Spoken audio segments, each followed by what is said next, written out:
Hi, I'm Irwin Weil, and I want to take you on a little journey, perhaps more than a little journey, through Russian literature as it developed from something like 1,000 years ago to the present time. I think you know that Russian literature has a world reputation for its depth and for its breadth. Obviously, in a conversation like this, we certainly cannot cover everything that's interesting in Russian literature, but we're going to try to hit many of the high points in the hopes that you get a taste, or perhaps more than a taste, of the glories which are Russian literature. It's a literature that explored aspects of the human soul in ways, I think, that are almost incomparable to other great literatures. I'm not trying to put down literatures like English or French or German or others, perhaps, but Russian did it in a way that was tremendously impressive, and I'd like you to get a taste of that. I'd also like to, I hope anyway, that you're going to want to read some of it after you hear this. Now, of course, what we'll do, we'll start something like 1,000 years ago in the city of Kiev, where some very important political events took place. The East Slavs were converted to Christianity. The relationships with Byzantium and the acceptance of the Eastern Orthodox Christian religion took place. This is a very interesting area of Russian literature, a very interesting time of Russian literature, which we'll be discussing later on in this very lecture. After that, we'll make a quick dash through centuries between the 12th century and the 19th century. It's not that important things didn't happen in between, but of course the great golden age of Russian literature started at the beginning of the 19th century with Pushkin. Pushkin, the son of Russian literature, the man who immodestly but quite objectively called himself the Mozart of the 19th century, the man who put together the music, the rhythm, the sound of the modern Russian language, combining the old with the new, combining French with Russian, combining all aspects of the world in a magnificently balanced, a magnificently rhythmic language, which became the poetic language of Pushkin. At roughly the same time, slightly later than Pushkin, we'll be dealing with a writer named Gogol, a man who knew something about the fantastic, who knew something about the grotesque, a man who makes you laugh, but at the same time makes you realize some of the horrors, as a matter of fact, in some cases, the grotesque horrors of the world around us. As a matter of fact, there's even one scene in Gogol where long before the time of a helicopter, he showed you from the sky down what a scene would look like to somebody hovering above the world like a bird or like a person in a helicopter. His imagination did wonders with the language and with the universe of his stories. Somewhat later than Gogol, but roughly contemporary. Of course, well, not roughly contemporary, but the early Dostoevsky came at a time when Gogol was still alive. Came, of course, Dostoevsky, the great seer of the human soul, a man who delved into parts of the human personality that normally we like to keep hidden from ourselves, and yet here he puts it into his stories in a way that, from one point of view, is terribly embarrassing and even horrifying, and from another point of view, is enormously uplifting. He takes us from hell to heaven in a few short steps. The power of Dostoevsky is well known to anybody who cares something about literature, and of course there's hardly a writer alive who isn't heavily under the influence of Dostoevsky. At roughly the same time was another great artist by the name of Tolstoy. Tolstoy, the creator of a huge universe, as if he's almost vying with God. Gorky once said that Tolstoy and God were like two bears in the same den. When you see the hundreds of individuals whom Tolstoy has created, not one individual is the same as any other individual. There are sharply delineated individuals, each one of whom you get to know perhaps even better than you know people next to you. And as a matter of fact, this is true not only of people, but even of animals in Tolstoy. Not even two horses have the same character in the stories and the novels that he wrote. At about that same time was also another writer, a writer who was perhaps the most popular in his day, by the name of Turgenev, who occupied the typical difficult position of a liberal. He was caught between the conservatives on one side and who thought him way too radical, and the radicals on the other side who thought him way too conservative, and somehow tried to find a way through the middle to represent what he thought was the proper future of Russian society and Russian government.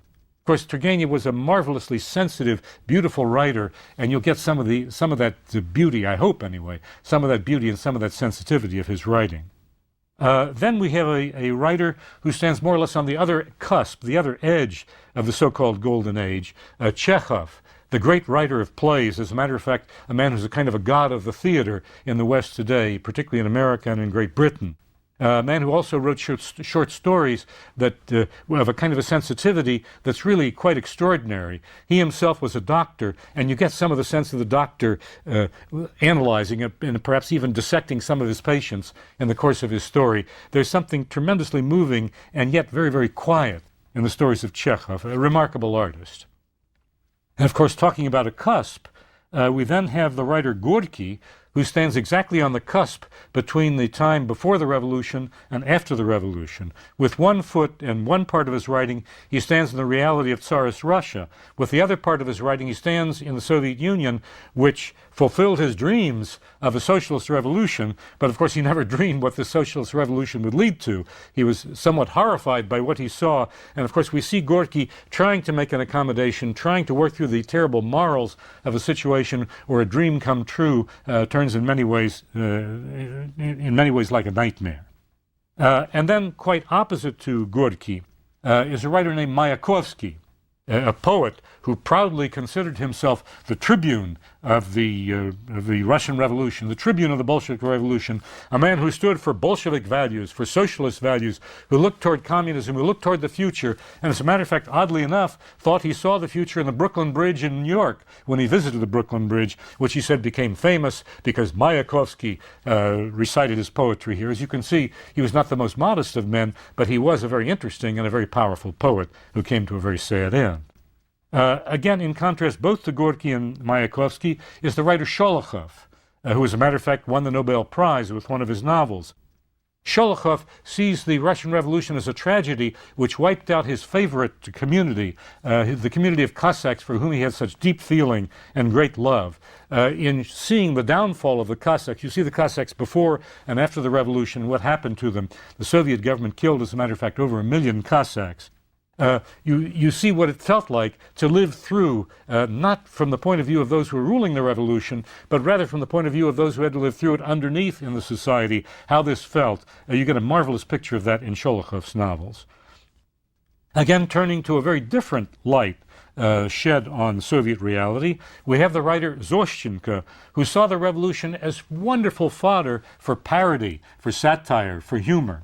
Who made remarkable fun of not only the Russian Revolution, not only the Bolshevik Revolution, but even of certain aspects of the Soviet government, and even more remarkably, for something like 25 years, actually got away with it. Partly because he concealed it, and partly because they enjoyed the literature so much they didn't want to come down on him. But of course, eventually he too came to a very difficult end. We'll learn about that when we talk about Zoshchenko. At roughly that same time, there was also a great poet who, at one point in his career, caught the attention of the world. His name was Pasternak. Pasternak was a would-be musician who then turned poet and wrote some of the poetry that's probably the most beautiful and moving among all the poetry of the 20th century. He was an individualist, a man who lived for individualist values, who found himself in a society that worshipped collectivism. How does somebody who worships individualism survive a society devoted to collectivism? That's a very interesting question in the life of Pasternak. And of course it comes out in a great novel written by a man who was essentially a poet and not a prose writer. That novel you've no doubt heard of is Dr. Zhivago. When we come to that, we'll have a few words to say about that. Finally, we'll end up with perhaps one of the most fearless people of the 20th century, Solzhenitsyn, who bore remarkable witness to terrible cruelty that happened in a regime that he had to live through. As most of you know, he was a victim and a survivor of Stalinist labor camps, and when he got out of the labor camps, he wrote a book which caught the attention of the world, One Day in the Life of Ivan Denisovich. This so shook the world that the Soviet government wasn't sure whether they could deal with him or not deal with him. They tried very hard to do it. Eventually, they simply threw him out of the Soviet Union, and he came to live in a very different country named the United States of America, in a state of all places called Vermont, where for 17 years he lived a somewhat isolated right, again bearing witness through many hundreds and even thousands of pages to what had happened in the Soviet Union. He's still alive today, although a very sick man, and of course at the end of the course we'll be dealing with some of his work and what he stood for. All of these writers, every single one of them, dealt with human problems agonizing and eternal. Problems that are with us no matter when we live or where we live. Problems dealing with God, with faith, with love, with politics, with the human psyche examined from every single possible angle. This is the greatness of Russian literature, a greatness which I hope that you'll perhaps, at least in part, experience with me, a greatness which I hope that you'll continue to experience by reading some of the works that we're talking about. In any case, to see where this all began, we have to go back a millennium. We have to go back to a place called, well, a city called Kiev, which you've no doubt heard of, in a place called not Russia, but rather Rus, R-O-S apostrophe, excuse me, R-U-S apostrophe. It was a collection of city-states which were scattered around a central city called Kiev, a flat territory, very hard to defend because, of course, there were no natural boundaries between it and possible invaders and possible enemies. At the time we're talking about, the city of Kiev was ruled by a prince named Vladimir, who had certain problems because many of the people in these city-states who were scattered around had very different ideas about how the place should be ruled from what Vladimir had, and they were constantly challenging him, telling him he should do things in a different way. There were constant fights between them. It was an almost impossible situation to deal with, and poor old Vladimir, no doubt, had many headaches. In thinking over his problems and trying to find a way out of it, he finally decided that the one thing that had to be done was he had to find an ally. He had to form a dynastic alliance with some power. That's, of course, the way you became allies in a friendly way in those days. And so he looked to the south, and of course what he saw was the Byzantine Empire, down in what in those days was known as Constantinople. Today, of course, it's the city of Istanbul. Now, the problem is, it's great to have a powerful friend who'll come in and help you when you're in trouble, but on the other hand, once he gives you help, you want to make sure he goes. Because good friends have sometimes a way of coming in, and not only do they help you, but then in the end they take over. Well, he decided the Byzantine Empire was close enough to give him help, but probably far enough away so that it wouldn't do that. So he made his way down to Kherson, a city on the northern shore of the Black Sea, which he laid siege to and conquered, and then sent emissaries to the Emperor of Constantinople saying, look, I'm down here I'm up here in Kherson. I have this territory that's giving me some kind of trouble. I need your help. I would like to form a dynastic alliance by marrying your sister. Well, the Byzantine emperor saw certain possibilities there. Furthermore, he saw one very bad possibility. Vladimir had, after all, laid siege to Kherson and conquered that. If he was successful there, he might well be successful. He took it in his mind to lay siege to Constantinople. So at one at the same time, he might be getting an interesting ally, and at the same time ensuring himself against a possible invasion by asking his sister to link up with this man in marriage. So he went to his sister. I'm not quite sure he used this language. He said, hey, sis, how about it? He probably said it in somewhat different language. He said, well, who is this guy anyway? Well, they looked around, and they got the information they could about him. Well, he's a powerful fighter. He's the prince at Kiev, and they say that he's quite a lover.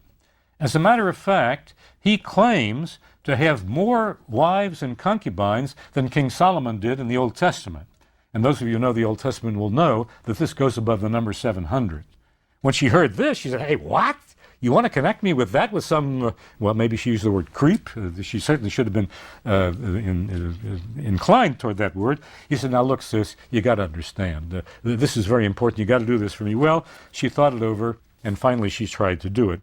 We learn this, of course, through the words of the so-called primary chronicle.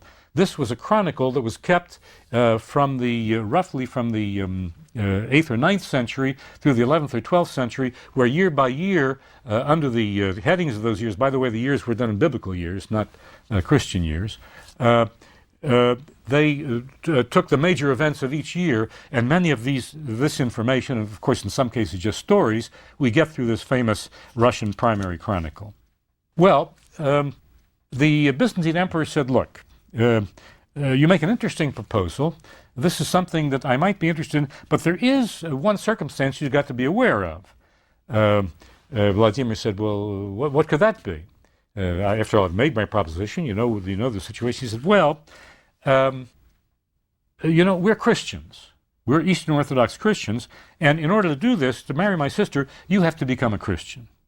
Well, Vladimir knew something vaguely about Christianity because his mother and his aunt had had some connection with Christianity. But you understand that Vladimir, like almost all of the East Slavs who lived in the territory in those days, by the way, you notice I'm not using the word Russian here, but rather East Slav. They spoke a common Slavic language spoken by all Slavic people in those days, Russian, Ukrainian, and White Russian, which are East Slavic languages, came somewhat later. They had a pre-Christian religion. Notice, by the way, I don't call it pagan. I don't like the word pagan because it implies a certain kind of condescension to that which came before, and I think it's a mistake to condescend to any religion that people believe in sincerely. And after all, who are we to say that our religion is somehow better or more advanced than their religion? Almost every genuine religion of humankind deals with the eternal human questions in ways that seem logical and reasonable to the people who follow it. So, of course, Vladimir's people had this pre-Christian religion. So he said to the Byzantine emperor, well, what is this? The Byzantine emperor said, don't worry, I'm going to give you some documents that will explain it to you. Mind you, he wasn't talking to Vladimir, he was talking to his emissaries. And now we have to go back in history, roughly a century, to the slightly beyond the middle of the 800s AD, to the year 863. The Byzantine emperor had taken it into his mind that he wanted to conquer the territory in what in those days was called Moravia. Today we would call it Czechia or Slovakia. He wanted to send his troops there.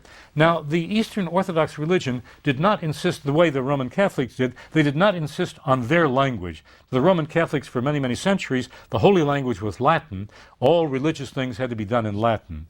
For the Byzantines, of course, their language was Greek, and what was written for them was in Greek, but they said, look, there's a historical accident. When we go to other people's, we'll translate it, and they'll do it in their language. So, of course, what he needed was somebody who could turn the holy documents into Slavic. He went to the University of Constantinople, where he found two scholars named Cyril and Methodius. They're Christian names, very talented people, very fluent in Slavic. He said, I want you to translate these materials, these necessary religious materials, the Mass, the lives of the saints, parts of the New Testament, parts of the Old Testament, into a language they will understand, into Slavic. Well, they said, that's all well and good. We'd like to do that, but there's a slight problem. There's no alphabet, and things have never been written before in Slavic. He said, well, go ahead, make an alphabet. And so they did. They made an alphabet that later on was somewhat modified, somewhat changed, about 100 years later, and in honor of Cyril, it was called the Cyrillic alphabet. It's quite a remarkable alphabet, phonetically speaking, because 1,000 years later, it still deals quite directly and quite simply with the phonetic then sound system of the languages it described. There are no horrors in it as the way there are in English. For example, in English, the word night, N-I-G-H-T, througugh, T-H-R-O-U-G-H. There are no such orthographical monstrosities in the Slavic languages. The way it's pronounced, the way it's written is the way it's pronounced. Now, mind you, there are a few small exceptions to this, but by and large, it was a brilliant job of making an alphabet. But not only was it a brilliant job of making an alphabet, Cyril and Methodius had enormous literary talent, and the translations they came through with were at a very high level of literary power and taste. These were remarkable translations. You know, of course, that in English we do have quite a powerful translation in the King James edition of the Bible, because, of course, King James came shortly after the time of Shakespeare, when the English language, believe me, was alive and kicking in a very powerful way, as you know, if you know something about Shakespeare. But even the King James edition, as high a level as I think it reaches, does not reach the level either of sophistication or of power which Cyril and Methodius managed to get into the biblical text. The Psalms, which of course, as you probably know, were originally written in Hebrew, are extraordinarily powerful poetry, perhaps some of the most powerful poetry that at least our civilization has ever produced. And the Psalms, as they're done in Slavic, in Cyril's translation, are remarkably moving and remarkably powerful. I think they even go beyond what we have in the King James Version, although I think very highly of the King James Version.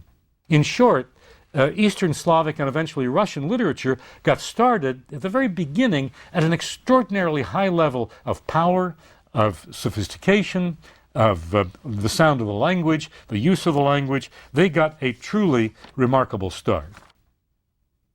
Consequently, Vladimir was converted. His wife came back to him to Kiev, and so when he came back, he said to the people around, "All right, you're Christians." They said, "Christians? What's that?" He said, "Look, I've got some documents here, and that's going to show you what they are, but this will show you." And he pulled out of his scabbard the sword. He raised the sword over. He said, "This will show you." They said, "You're right, boss. You're absolutely right. We're Christians." Again, they may not have used quite the language I'm using here, but that was the upshot. They realized that, like it or not, they had to convert to the Christian religion. I should have mentioned, by the way, that the actual conversion of the Slavs is thought to be the year 988 or 989.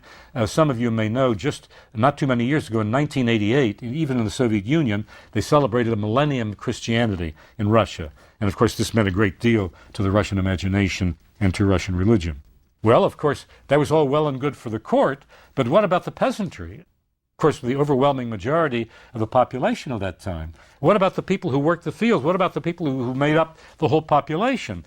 They, after all, had an old religion, an old pre-Christian religion. It had the god of the wind, it had the god of the sun, it had the god of the river.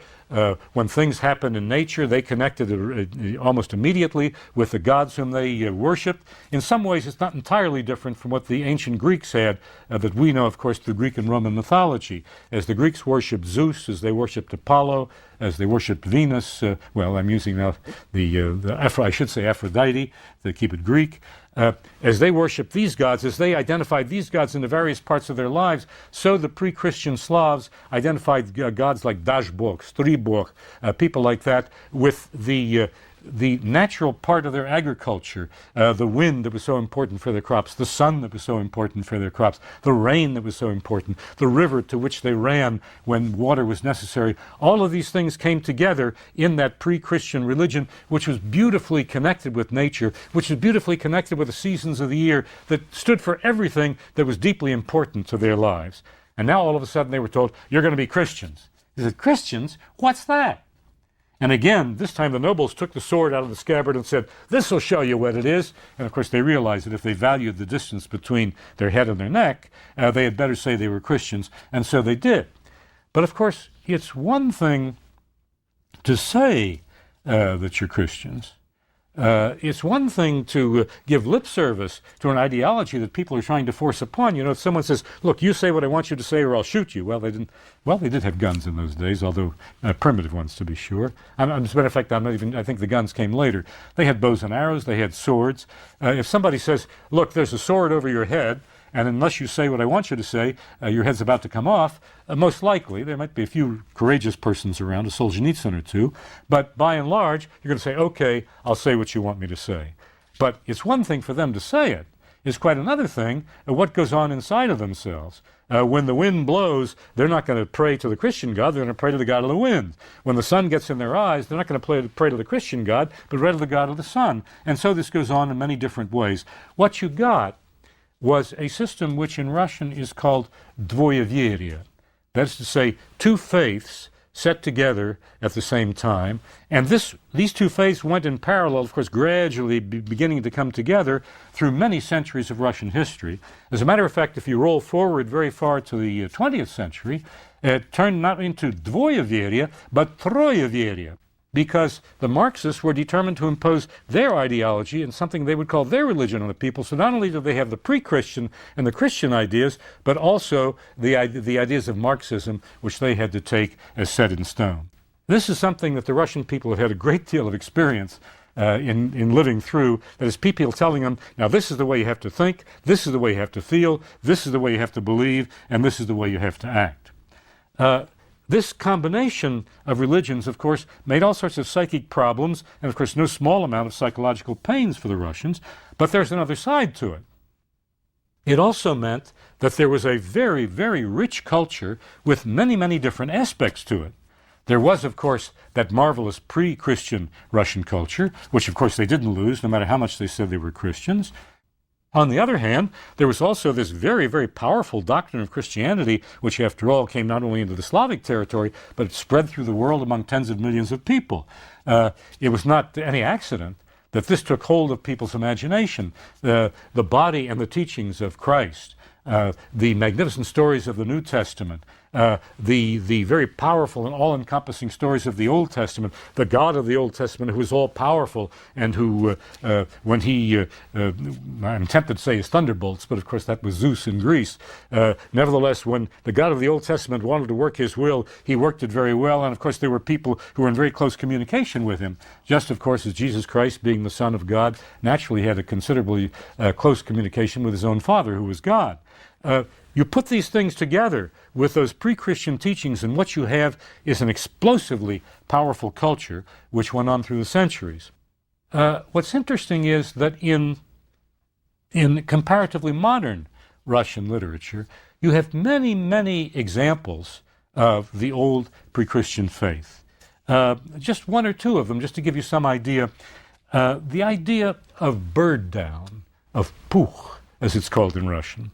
When Russians go to visit the graves of people whom they loved but who are now lying in the cemetery, they go with handfuls or perhaps containerfuls of bird down, very, very light, very, very fluffy kind of stuff, which they take out and sprinkle slowly and ceremoniously over the graves, because it is said, bird down quickens the eyes of the dead. And what they want to do is to accelerate that resurrection that they're hoping for in the people who were there before. That combination of the Christian idea of resurrection, of life that will somehow go on beyond this life, plus the nature that's contained in the bird down, is of course something that makes it not only for very powerful poetry, but for a very powerful feeling of life. It's no accident that Russian literature through many centuries has been connected with politics. The Marxists, of course, insisted that the revolutionary Marxists insisted that literature be devoted exclusively to the kind of ideology, the kind of revolutionary ideology that they wanted. They wouldn't admit the existence of any other kind of literature in their time. But believe me, this idea did not start with Trotsky and the Bolsheviks. It started many, many centuries before in the situation that Vladimir found himself, where he was trying to defend Kiev by an alliance with Byzantium, and of course with the Christianity that Byzantium brought. So that tight combination of ideology and politics on the one hand, and literature and ideas of the spirit and of the imagination on the other, was something that went way, way back in Russian literature. There's, of course, a tremendous struggle for faith as the leitmotif of literature. How could one believe? How is it possible to believe in a God that stood for good, for virtue, for all those things which we admire in life, when life is so chock full of the evil that we see all around us? If you look into the soul and to the psychological makeup of the human being, you of course find things that are connected with the Madonna, with the highest thing of Christianity, but you also find some very ugly spots, of course, spots that we often try to hide from ourselves.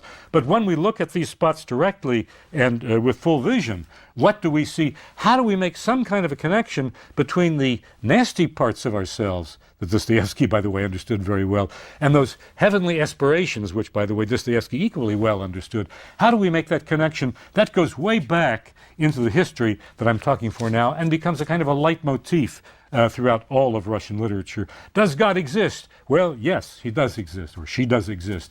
Does God exist? Well, maybe God doesn't exist. Maybe atheism is the better argument. And the dialectic, the argument takes place in a way that really tortures, but at the same time examines human souls. The pre-Christian gods also play their part because of the tremendous appreciation of the beauties of nature. Nature becomes almost as powerful in Russian literature as it is in the biblical universe, where the universe was alive and sounding with the sounds of nature, with the events of nature, with the eclipses of nature, with the power of the rivers, with the power of the wind, with the sun in your eyes. All of these things came together in this magnificent combination, which was the ideology, which was the push, which was the spiritual insight that underlay the history of Russian literature. And that's, of course, what we're going to be talking about not only in the next lecture, but I hope through all the lectures to come.